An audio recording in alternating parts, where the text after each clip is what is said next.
After the 4 times we didn't make it, 51 hours this time, Mother Nature on steroids kept us from getting there. 48 hours this time, Mother Nature again. How about all the training? Isn't that what every endeavor is all about? Is the years of training and practice and gathering knowledge. 16 hours one day, 14 hours the next day. And for us, there were never concessions. If we're out to do a 14-hour swim for training and it's a rough day, everybody's seasick on board, I'm not happy swimming against the big waves. When we come toward the dock, Bonnie, my Jodie Foster, as I would come into the dock and about to touch, and we're all fried. We all want a hot bath, we want a hot meal, we want to get into bed, and it's 13 hours and 58 minutes. Well, isn't that good enough? We're the ones who set the training day. I actually do. But Bonnie knows me, and she knows I'm not going to be happy with that concession of those 2 minutes. So as I come in, she blows the whistle and says, I'm sorry, swim back out for 1 minute. I'll blow the whistle, you'll swim in, and when you touch, it's going to be a true 14 hours.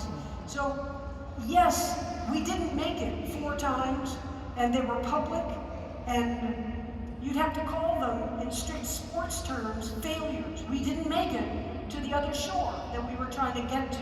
But for us, for our team, those journeys were full of discovery. Self-discovery, team discovery, science, intel. We were on top of the world, discovering even when we didn't make it across. And every time we didn't make it, many people would send me that Teddy Roosevelt quote that they call the arena speech. I don't know if you know it, but to grossly paraphrase it, Teddy Roosevelt said, you go ahead. You sit in your comfortable armchair and you be the critic, while this guy gets in the ring and he gets pummeled and he gets bloodied and dirtied and he falls and crashes to the canvas, but he has heart, he has will, he gets back up and he gets pummeled again and he falls. Teddy Roosevelt says, I'd rather be this guy. I'd rather be the guy that falls and fails than the timid soul.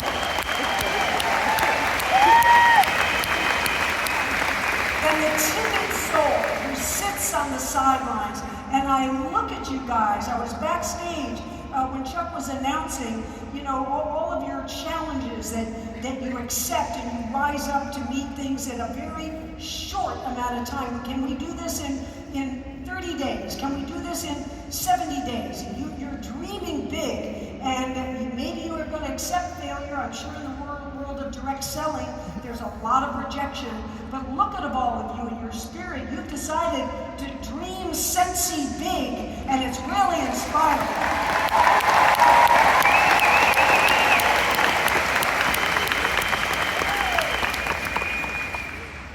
It looks like the most solitary endeavor in the world, doesn't it?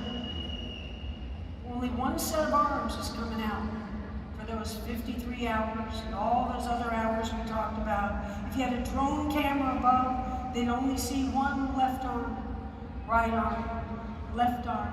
But I'm breathing to my left 53 times a minute. And what I see over on this boat, about at the end of this stage, is Bonnie. And behind Bonnie, she doesn't even pee. She stays right there, my soldier. She will never, never be out of my sight. Right behind her is our genius mathematician navigator, John Bartlett. It's a tricky navigation, which we'll get into in a minute, and he was the genius who got me across. Then there are the shark divers. Have I mentioned the sharks at all yet? Because they're an important protagonist of this story.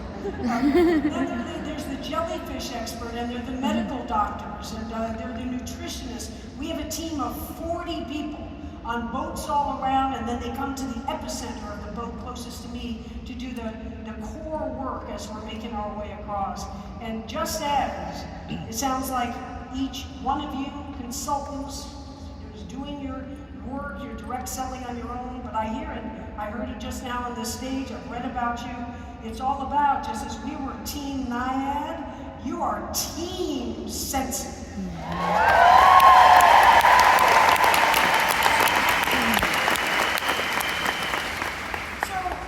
tell you my story. I'm sure you've been curious about my youth, because that's how I'm going to start us off. You know, it's always amazing to me, and then we can go back to cave dwelling days, is that storytelling is all about bringing you in. Let's go somewhere together. Let's feel it and sense it and touch it together. And it doesn't matter. Yo-Yo Ma could be here today. Perhaps you don't know anything about the cello or classical music. I know I don't. But when you hear Yo-Yo Ma tell his life story, which starts with the discipline of a child who has a long-term vision of making that cello sing and cry, it doesn't matter what those details are. It doesn't matter that my story has a lot of vocabulary of an intense, long-distance athlete and her dream. You pluck from it the never ever give up, the dream big, the stick with it. You pluck with it from that story what you relate to in your life. And we've been so lucky with the film sort of reviving the story, and we're hearing from thousands of people from China, from Chile, from odd places like Wyoming. Odd places. Who can relate. So here we go. This is my story, and I start you by playing my song.